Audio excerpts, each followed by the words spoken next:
नमस्कार दोस्तों, मैं सुमान शुक्ला स्वागत करता हूं आपका तक्षशिला ट्यूटोरियल के ऑनलाइन चैनल पर। दोस्तों, जैसा कि हम लोग लेसन पढ़ रहे हैं वैद्युत रसायन, जिसमें हमने एक लेक्चर कवर कर लिया। सो दोस्तों, आज का हमारा लेक्चर है लेक्चर नंबर 10.2। दोस्तों, लेसन नंबर हमारा 10 है, जिसका एक लेक्चर आपका कवर हो चुका है। इसका मतलब क्या है, लेक्चर नंबर 10.1 को हमने बहुत ही अच्छी तरीके से पढ़ा हुआ है और उसको समझा हुआ भी है। तो दोस्तों, बढ़ेंगे लेक्चर नंबर 10.2 की तरफ। इसमें हमको क्या पढ़ना है, जैसा कि हमने पढ़ा था 10.1 में ऑक्सीकरण क्या होता है, अपचयन क्या होता है, रेडॉक्स अभिक्रिया क्या होती है, या ऑक्सीकारक क्या होते हैं, अपचायक क्या होते हैं, विशिष्ट चालकता क्या होती है, ये सारी चीजें हमने बात करी हुई थी। सो दोस्तों, उसी क्रम को आगे बढ़ाएंगे और लेक्चर को आगे बढ़ाएंगे और अपने लेक्चर को स्टार्ट करेंगे। दोस्तों, लेक्चर नंबर 10.2 में पहली हेडिंग हमने यहां पर मेंशन की हुई है मोलर चालकता, यानी हमको यह देखना है क्या होती है मोलर चालकता। उसके बाद हम ये जानने की कोशिश करेंगे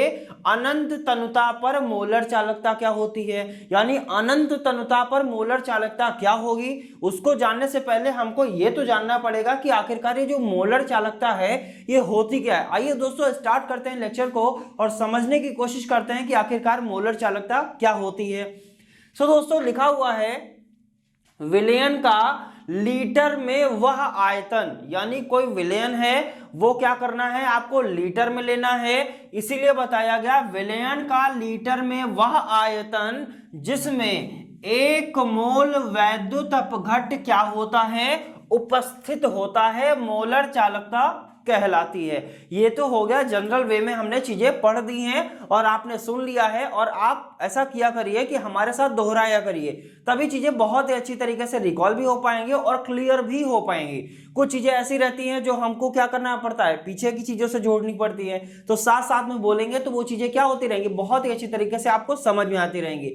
सो दोस्तों, एक बार फिर से रिवाइज करते हैं इसको। क्या लिखा है, विलयन का लीटर में वह आयतन, यानी विलयन हमको लेना है, किस में लेना है, लीटर में लेना है, ठीक है, जिसमें 1 मोल वैद्युत अपघट्ट उपस्थित होता है। यानी कोई लीटर में विलयन आप ले लीजिए, कोई विलयन बनाइए, ठीक है। सपोज करिए ये हमने कोई विलयन बनाया और हमने कहा यह विलयन जो है वो क्या है, लीटर में है। लीटर में विलयन ले लिया।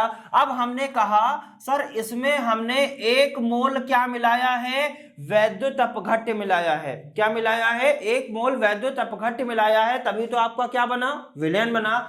जब 1 लीटर विलयन, लीटर में विलयन जो आपका तैयार हुआ उसमें 1 मोल क्या है, आपका वैद्युत अपघट्ट है, तो ये जो विलयन होगा इसमें जो चालकता होगी वही क्या कहलाएगी, मोलर चालकता कहलाती है। अब बात करते हैं सर इसे लिखा है, इसे कुछ इस तरीके से व्यक्त करते हैं। अब इसे हम कहते क्या हैं, सफिक्स में m का मतलब होता है, यहां पर हम मोलर चालकता की बात कर रहे हैं और इसका मतलब क्या होता है, इसको बोलते हैं कप्पा।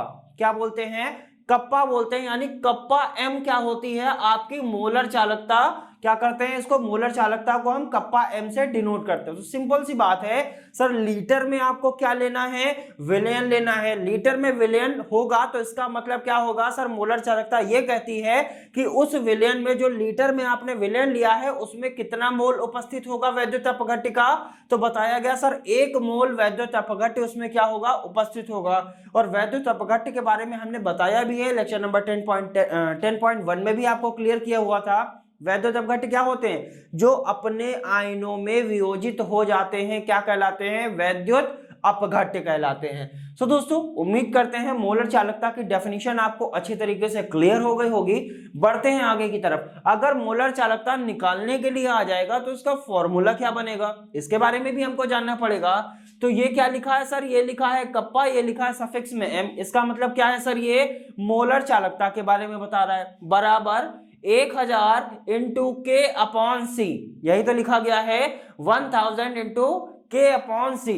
अब बात करते हैं सर ये के क्या है, ये सी क्या है। और एक चीज और आगे बताई गई है, 1/c बराबर होता है v के।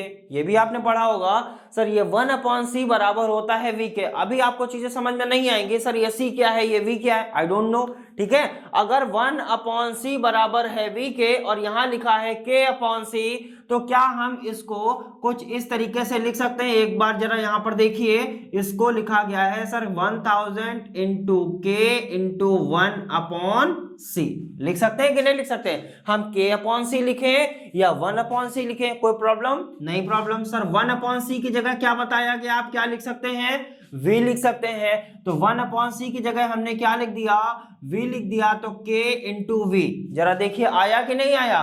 तो 1000 इंटू के इंटू वी, 1000 के इंटू वी। आ गया? क्लियर हो गया कि नहीं? दोनों फॉर्मूले क्लियर हो गए होंगे। और c 1/c बराबर क्या होता है? v के बराबर होता है। अब बात करते हैं सर, ये जो कप्पा m है इसे तो मोलर चालकता कहते हैं, हम जानते हैं, बहुत दिनों बाद यूज किया गया है, हम जानते हैं। तो हम जानते हैं सर जो कप्पा m होता है ये तो आपका होता है मोलर चालकता। अब ये k क्या है? तो लिखा है सर k जो होता है वो विलयन की विशिष्ट चालकता होती है। और विशिष्ट चालकता के बारे में हमने आपसे बात की हुई है। वो कहां पर बात करी है? अपने पिछले लेक्चर नंबर 10.1 में हमने आपको विशिष्ट चालकता के बारे में पढ़ाया हुआ है। तो k क्या है सर? k है विशिष्ट चालकता। अब बात करते हैं v क्या है। तो v लिखा गया है, v बराबर होता है विलयन की तनुता, यानी v क्या है? विलयन की तनुता होती है। और जो c है वो क्या है? विलयन की मोल प्रति लीटर में सांद्रता। अब तनुता से भी आप परिचित हैं और सांद्रता से भी आप परिचित हैं। सांद्रता का मतलब क्या होता है? कंसंट्रेशन, ठीक है। तनुता का मतलब क्या होता है? डाइल्यूशन। अब सिंपल सी बात है, ये क्या है आपका तनुता, ये क्या है सांद्रता। v क्या होती है आपकी? तनुता होती है। c क्या होती है? सांद्रता होती है। अगर सांद्रता बढ़ाएंगे तो तनुता क्या हो जाएगी? कम हो जाएगी। अगर तनुता बढ़ाएंगे तो सांद्रता क्या हो जाएगी? कम हो जाएगी। लिख सकते हैं कि नहीं सर? जब कोई चीज अपॉन में होती है तो जाहिर सी बात है, अगर 1/c के अगर हम c को बढ़ाएंगे तो v क्या हो जाएगा? कम हो जाएगा। c मतलब सांद्रता को बढ़ाने पर तनुता कम होती है या तनुता को बढ़ाने पर सांद्रता कम होती है। इस तरीके से चीजों को हम समझ सकते हैं। तो यहां से हमको क्या क्लियर हुआ सर? ये तो हो गई मोलर चालकता। 1000 को 1000 ही कहेंगे इसको, इसके अलावा तो कुछ कहेंगे नहीं। सर आप कहेंगे सर इसको 1000 कहेंगे, ठीक है, अच्छी बात है। 1000 बोलिए या इसको 1000 बोलिए, कुछ भी बोल सकते हैं। के को क्या कहेंगे सर? के हमने बताया विशिष्ट चालकता होती है। v क्या होती है आपकी? तनुता होती है। और c क्या होता है आपका? सांद्रता होता है। सो दोस्तों उम्मीद करते हैं ये चीजें तो आपको क्लियर हो गई होंगी। मोलर चालकता में ये बताया गया सर विलयन होगा, लीटर में होगा तो उसमें 1 मोल वैद्युत अपघट्य क्या होगा? उपस्थित होगा, वही उसकी क्या कहलाएगा? मोलर चालकता कहलाएगा। अगर मोलर चालकता कहलाएगा तो बहुत अच्छी बात है। इसका फॉर्मूला क्या होता है हमने समझ लिया। अब के क्या है, सी क्या है, वी क्या है, ये सारी चीजें हमने समझ ली हैं। अब बात करते हैं सर अनंत तनुता पर मोलर चालकता क्या होती है? अनंत तनुता पर मोलर चालकता, इसको प्रेजेंट कैसे करेंगे सर? मोलर चालकता को तो हम कप्पा m से लिखते हैं और कहा गया अनंत तनुता पर मोलर चालकता।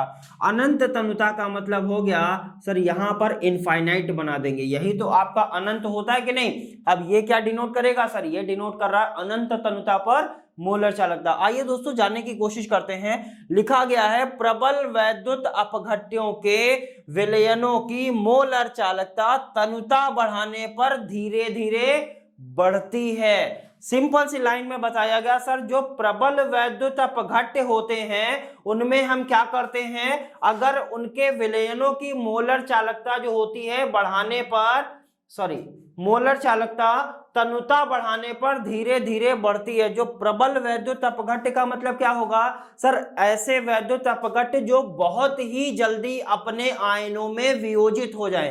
ध्यान से सुनेगा, प्रबल वैद्युत अपघट्य का मतलब सर ऐसे वैद्युत अपघट्य जो बहुत ही शीघ्रता से अपने आयनों में वियोजित हो जाते हैं क्या कहलाते हैं? प्रबल वैद्युत अपघट्य कहलाते हैं। अब बात करते हैं सर प्रबल वैद्युत अपघट्य क्लियर हो गया। कह रहा इनके विलयनों में जो मोलर चालकता होगी वो क्या होगी? जब हम तनुता बढ़ाएंगे, तनुता बढ़ाने पर क्या होती है? धीरे धीरे बढ़ती है। कौन बढ़ता है सर? मोलर चालकता बढ़ती है। कौन बढ़ता है? मोलर चालकता। अगर हम तनुता बढ़ाएंगे तो धीरे धीरे मोलर चालकता क्या होगी? बढ़ेगी। कब बढ़ेगी? कहा गया जब प्रबल वैद्युत अपघट्य है। अब इसमें हमने क्या किया, कोई वैद्युत अपघट्य कोई विलयन है, ठीक है, सपोज करिए यहाँ पर कोई विलयन है उसमें आपका वैद्युत अपघट्य मिला हुआ है। अब हम बात कर रहे हैं सर वैद्युत अपघटित हो गया, लेकिन क्या इसको और अपघटित किया जा सकता है? तो क्या होगा सर, किया जा सकता है। क्या करेंगे, इसकी हम तनुता बढ़ाएंगे, और तनुता बढ़ाने के लिए हमको क्या करना पड़ेगा सर? सिंपल सी बात है, अगर हम आपको चीनी का एक घोल देते हैं और आपसे कहें सर ये सांद्र है, इसको तनु बनाना है, तो आप तनु कैसे बनाएंगे सर? उसमें पानी और मिला देंगे तो क्या हो जाएगा, वो तनु हो जाएगा, यानी पतला हो जाएगा। सिंपल सी बात है, ऐसे समझिए। सपोज दैट आपको चीनी दिया गया और पानी दिया गया, आपने क्या किया, चीनी और पानी को घोलना शुरू किया। एक स्टेज तक तो चीनी घुल जाती है पानी में, फिर कुछ टाइम ऐसा आता है जहां पर चीनी पानी में घुलना बंद हो जाती है। इसका मतलब वो चीनी कहां चली जाएगी, नीचे की तरफ। जब वो चीनी नीचे की तरफ आ गई, या जो शक्कर है वो आपकी नीचे की तरफ आ गई, तब होता क्या है, अब हम आपसे कहें सर इसमें और चीनी डाल दें तो क्या ये इसमें घुलेगी? तो आपका आंसर होगा सर नहीं घुलेगी। क्या हम उस चीनी को घोल सकते हैं? आंसर क्या है, यस। कैसे घोल सकते हैं? जब हम उसमें पानी की मात्रा बढ़ा देंगे तो वो चीनी क्या हो जाएगी, घुल जाएगी। क्यों? क्योंकि अब जो विलयन आपका बना हुआ है वो सांद्र नहीं रहा, बल्कि आपने उसमें क्या कर दिया, पानी मिला दिया, तो चीनी के घुलने की प्रवृत्ति भी क्या हो गई, बढ़ गई। वही काम यहां पर किया जा रहा है सर। अगर जो वैद्युत अपघट है वो तो अपघटित हो रहा है, नो प्रॉब्लम, लेकिन प्रबल वैद्युत अपघट ऑलरेडी बहुत ही जल्दी अपघटित हो जाते हैं। लेकिन अगर उस विलयन की हम क्या कर दें, तनुता को बढ़ा दें, तो उसके अपघटन होने की दर क्या हो जाती है, और ज्यादा बढ़ जाती है, और धीरे धीरे बढ़ती है। ठीक है, ये ध्यान रखिएगा। ये नहीं एकदम जैसे ही तनु किया उसको फटाक से उसकी वैद्युत अपघट की जो अपघटन होने की दर है वो बढ़ गई, बल्कि धीरे धीरे क्या होती है, बढ़ती है। सो यही डिफाइन किया गया सर। प्रबल वैद्युत अपघट जो होते हैं उनके जो विलयनों की मोलर चालकता होती है वो बढ़ती है। कब बढ़ती है? जब हम विलयन की तनुता बढ़ाते हैं तो उसकी मोलर चालकता धीरे धीरे बढ़ती है। चलिए, अच्छी बात है। अतः अत्यधिक तनुता बढ़ाने पर, यानी अगर हम बहुत ही ज्यादा उसकी तनुता बढ़ा दें तो क्या होगा, अत्यधिक तनुता बढ़ाने पर मोलर चालकता एक सीमांत मान पर पहुंच जाती है। एक सीमांत मान पर पहुंच जाती है। हमने कहा सर आप विलयन को तनु कर रहे हैं, उसकी मोलर चालकता क्या हो रही है, धीरे धीरे बढ़ रही है। तो क्वेश्चन बना सर ये कहां तक बढ़ेगी? तो ऐसा नहीं है कि बढ़ती ही चली जाएगी, बल्कि एक मान पर ऐसी जाएगी जहां पर वो बढ़ना बंद हो जाएगी, और उसी मान को हम बोलते हैं सीमांत मान। सीमांत को अगर संधि विच्छेद करेंगे तो क्या आएगा, सीमा धन अंत, यही तो बनेगा। यानी एक सीमा पर जाकर उस मान का क्या हो जाएगा, अंत हो जाएगा, यानी वहां पर आपकी जो मोलर चालकता है वो बढ़ना बंद हो जाती है, वो सीमांत मान पर क्या हो जाती है, पहुंच जाती है।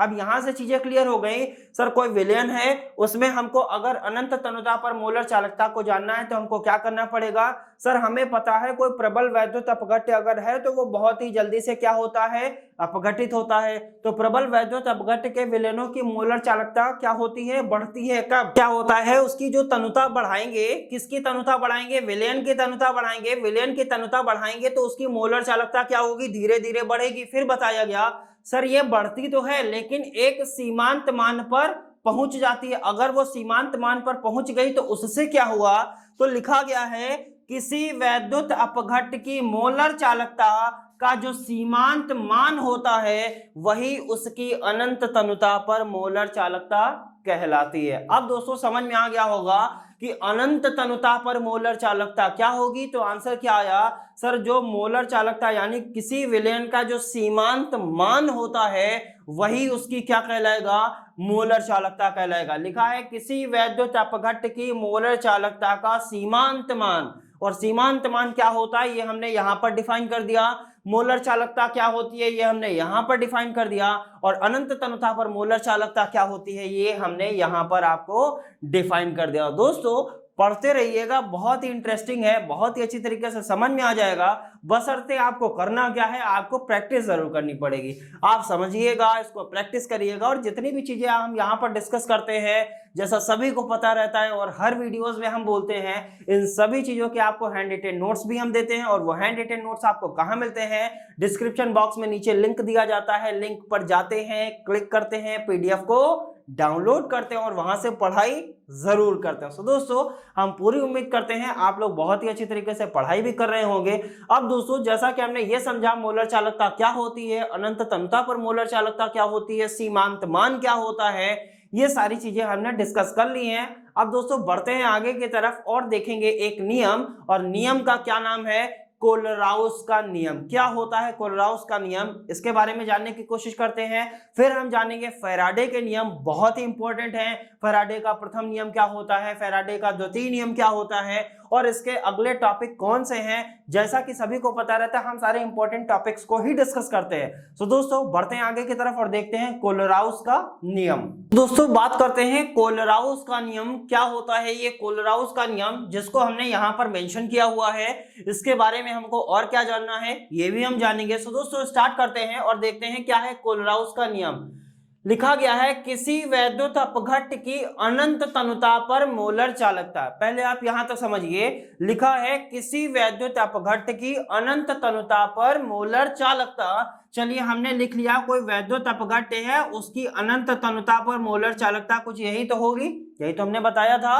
सर कप्पा एम को हम क्या बोलते हैं, खाली मोलर चालकता बोलते हैं। अगर हम अनंत तनुता पर मोलर चालकता की बात करें तो इस पर हमको क्या बनाना पड़ेगा, इनफाइनाइट बनाना पड़ेगा। तो ये क्या हो गई, अनंत तनुता पर मोलर चालकता। लिखा है उसके धनायनों और ऋणायनों की अनंत तनुता पर मोलर चालकताओं का कुल योग होती है। इस चीज को आप अंडरलाइन करेंगे। और क्या होती है सर, कुल योग होती है। किसका कुल योग होती है सर, धनायन की मोलर चालकता का कुल योग होती है और ऋणायन की मोलर चालकता का कुल योग होती है। अब दोस्तों इसको समझने से पहले हम ये समझेंगे, सिंपल सी बात है, हमने कहा कोई वैद्युत अपघट्ट है तो वो क्या होगा, अपघटित होगा। किसमें अपघटित होगा, आयनों में अपघटित होगा। और सभी को पता है, जैसे सभी को पता रहता है आयन कितने प्रकार के होते हैं, तो आंसर क्या होगा सर, आयन दो प्रकार के होते हैं, या तो वो पॉजिटिव आयन होगा या तो वो निगेटिव आयन होगा। क्या किसी ने गुणात्मक आयन और भागात्मक आयन सुना हुआ है, तो आंसर क्या है सर, ये कोई आयन नहीं होते हैं। सर क्या हुआ, इस तरीके के कोई भी आयन नहीं होते हैं। अगर ये कोई आयन नहीं है तो जाहिर सी बात है या तो पॉजिटिव आयन होगा या तो निगेटिव आयन होगा। इसका मतलब क्या है सर, कोई जो वैद्युत अपघट्ट होता है, इसको जरा अच्छे से लिख लेते हैं। यहाँ पर लिखा वैद्युत, यहाँ पर लिखा अपघट्ट होता है।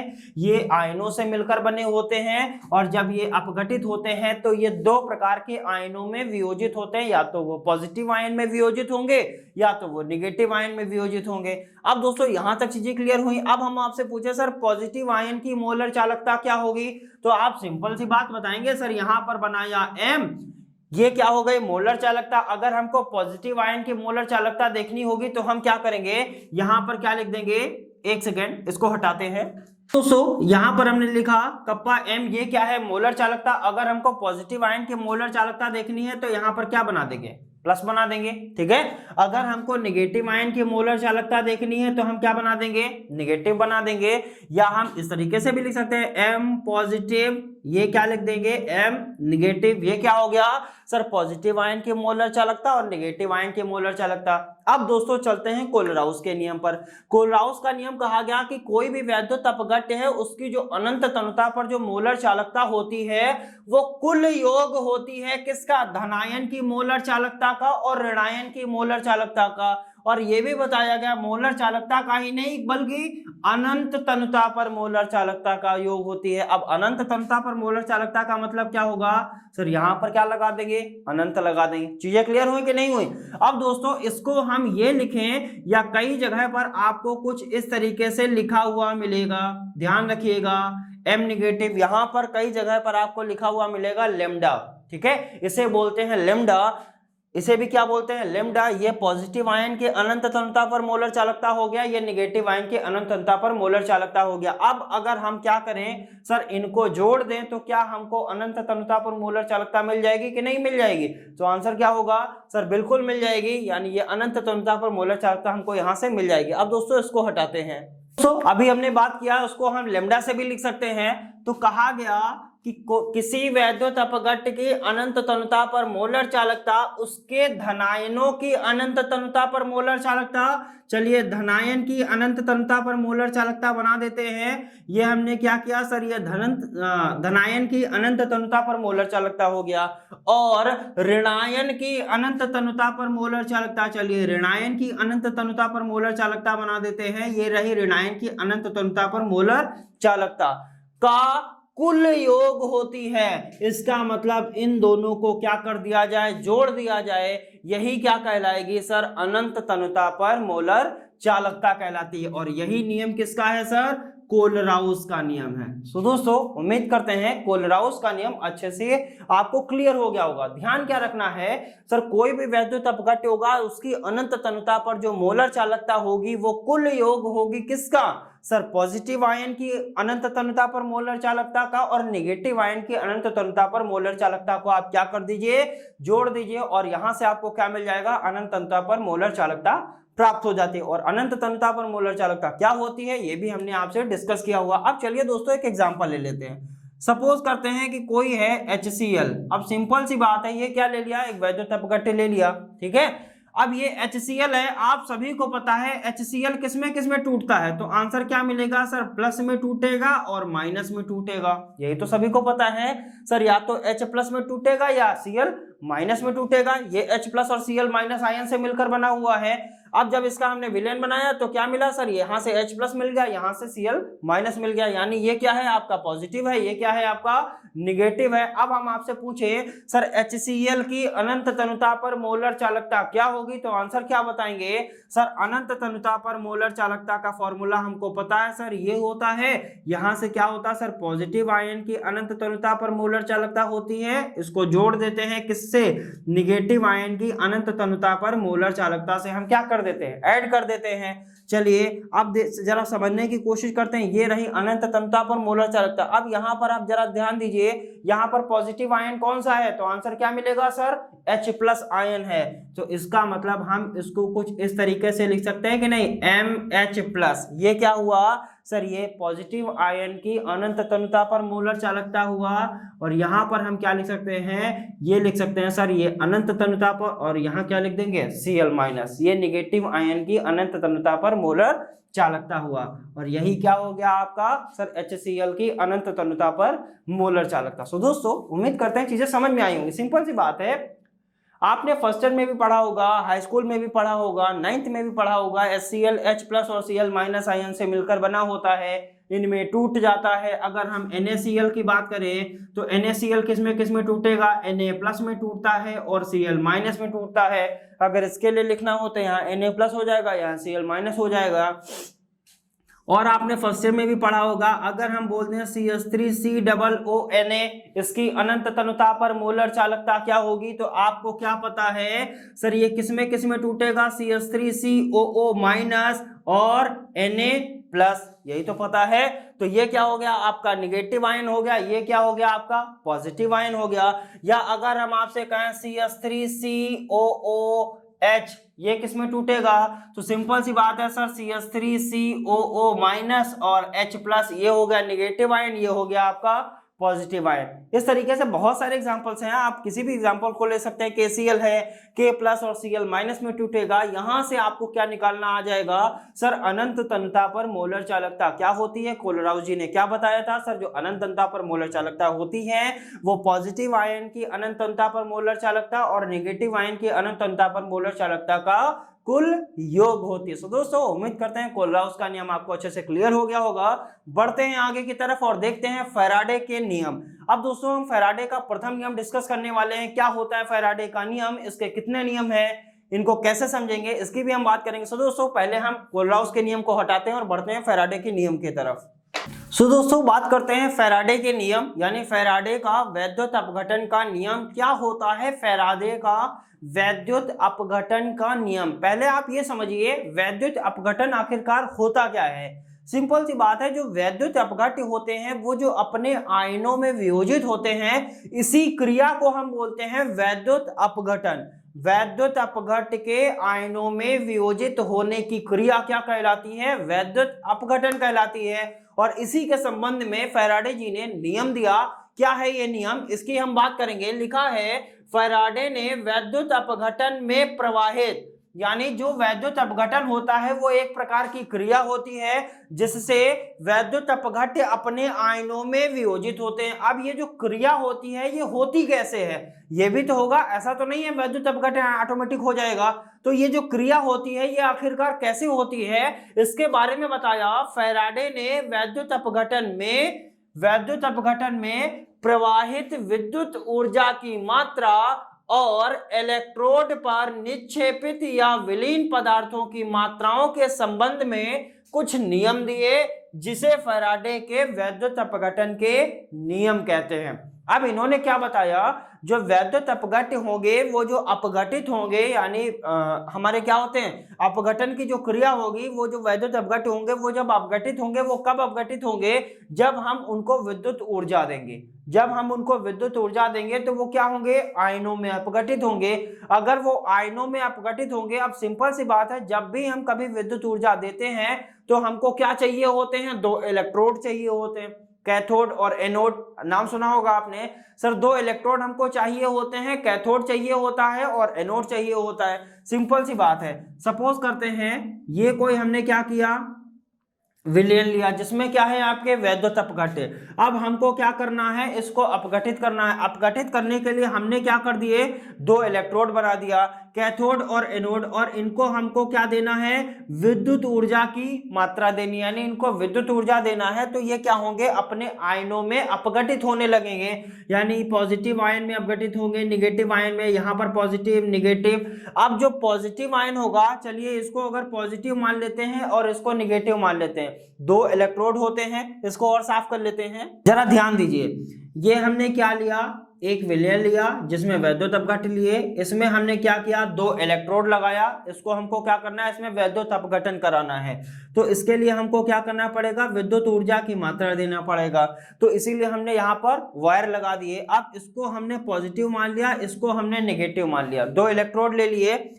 अब हमने कहा सर जब ये अपघटन होगा तो यहाँ से कुछ जगह से पॉजिटिव आयन निकलेंगे, कुछ जगह से नेगेटिव आयन निकलेंगे, यही तो बताया गया। सर कुछ जगह से पॉजिटिव आयन में अपघटित होगा और नेगेटिव आयन में अपघटित होगा। अब जो पॉजिटिव आयन होगा वो कहाँ जाएगा, पॉजिटिव की तरफ जाएगा कि निगेटिव की तरफ, यानी वो पॉजिटिव वाला जाएगा निगेटिव की तरफ और निगेटिव वाला जाएगा पॉजिटिव की तरफ, यही तो बताया गया। पॉजिटिव वाला जाएगा निगेटिव की तरफ और निगेटिव वाला जाएगा पॉजिटिव की तरफ। इसका मतलब इसी क्रिया को क्या बोलते हैं, निक्षेपण। इलेक्ट्रोड पर आयन का निक्षेपण, या वो आयन क्या होते हैं उस पर विलीन हो जाते हैं। विलीन कैसे होंगे ये भी आपको समझ में आ जाएगा। तो लिखा गया है फैराडे ने वैद्युत अपघटन में प्रवाहित विद्युत ऊर्जा की मात्रा Q और इलेक्ट्रोड पर निक्षेपित या विलीन पदार्थों की मात्राओं के संबंध में कुछ नियम दिए, जिसे हम क्या कहते हैं, फैराडे के वैद्युत अपघटन के नियम। अब जो वैद्युत अपघट्य होगा, वैद्युत अपघट्य क्या होगा, अपघटित होगा। कब अपघटित होगा, जब विद्युत ऊर्जा देंगे, विद्युत ऊर्जा देंगे तो वो अपघटित होगा। तो जाहिर सी बात है कुछ आयन पॉजिटिव की तरफ जाएंगे, कुछ आयन नेगेटिव की तरफ जाएंगे। इसी क्रिया को बोलते हैं आयनों का निक्षेपण, या हम बोलेंगे आयनों का विलीनीकरण। इस क्रिया के संबंध में, यानी विद्युत ऊर्जा और विलीन पदार्थों की मात्राओं के संबंध में कुछ नियम दिए गए, जिसे हम बोलते हैं फैराडे के नियम। अब दोस्तों बात करेंगे, फैराडे ने दो नियम दिए थे, प्रथम नियम और द्वितीय नियम। क्या होता है प्रथम नियम, इसकी भी हम बात करेंगे, लेकिन उससे पहले हम एक इंपॉर्टेंट नोट को जान लेते हैं। इंपॉर्टेंट नोट में लिखा है एक फैराडे, कई बार आ जाता है क्या होता है एक फैराडे, या वाइवा में आपसे पूछ सकता है एक फैराडे क्या होता है। तो क्या बताएंगे, किसी पदार्थ का 1 ग्राम तुल्यांक निक्षेपित या विलीन। अब निक्षेपित का मतलब भी समझ में आ रहा होगा और विलीन का मतलब भी समझ में आ रहा होगा, यानी कोई 1 ग्राम तुल्यांक है वो क्या हो रहा है, किसी इलेक्ट्रोड पर क्या हो रहा है, निक्षेपित हो रहा है। किसी पदार्थ का 1 ग्राम तुल्यांक निक्षेपित या विलीन करने के लिए 96,485 कूलाम विद्युत की आवश्यकता होती है। यानी अगर किसी पदार्थ का 1 ग्राम तुल्यांक हमको निक्षेपित करना है या विलीन करना है तो हमको विद्युत ऊर्जा की कितनी मात्रा चाहिए।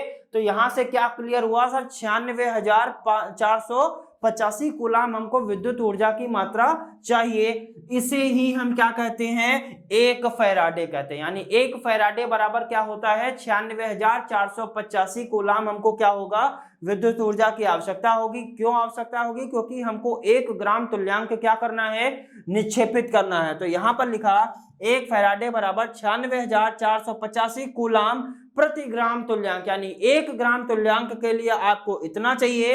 अगर 2 ग्राम तुल्यांक होगा तो इसको मल्टीप्लाइड बाई 2 कर देंगे, 3 ग्राम तुल्यांक होगा तो मल्टीप्लाइड बाई 3 कर देंगे, या जितना ग्राम तुल्यांक होगा उस हिसाब से हम इसको क्या कर लेंगे, एडजस्ट कर लेंगे। अब 96,485 को कई जगह पूरा नहीं लिया जाता है, बल्कि हम लगभग में ले लेते हैं और यही वैल्यू हम मान के चलेंगे।